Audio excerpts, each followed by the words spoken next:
लड़की तोरा लड़का के समझावा दिया कह दिया कि रे पागल तोरा से हम प्यार करेली आ तोर बड़ा हमरा टेंशन होला ऐसे कि तोरा कुछ हो जाई तो हम जिंदगी में मर जाई। लड़कियां समझावा दिया कह दिया मान जा का कहला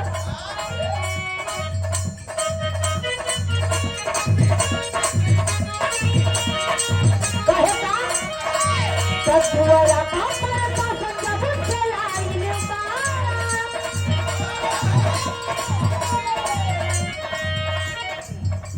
और ये प्रधान जी की अर्धांगिनी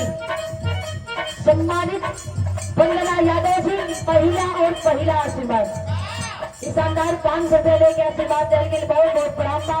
परिवार में काफी सारा लोग बड़ी धीरे धीरे संकर पहुंचा देवे के होई कैसे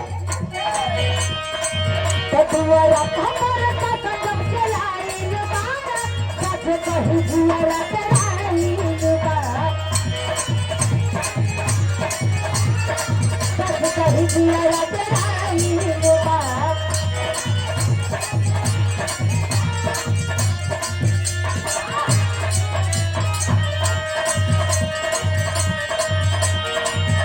अब थोड़ा ना कोई पता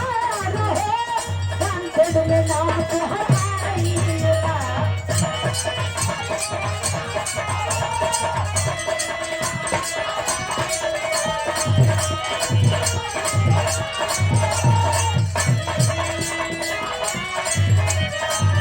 दुआरा कमर का बंद चलाई बा सच कही जुआरा चलाई बा अब थोड़ा ना कोई पता रहे वांटेड में नाम को हटाई बा ऐसा कहता हमारा बे पानी में बोली हमार आता निशाना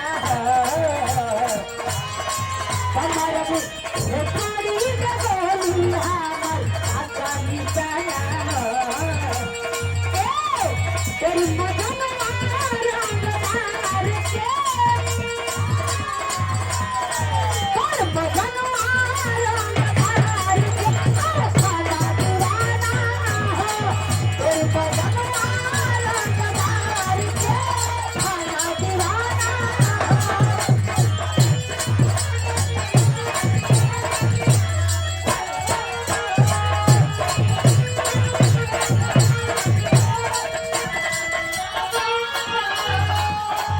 लागे ससुराल से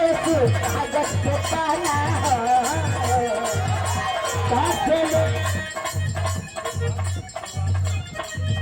अरविंद कुमार अच्छा बोले तो अरविंद कुमार भैया कुरान पढ़ाई के आशीर्वाद दिलवानी।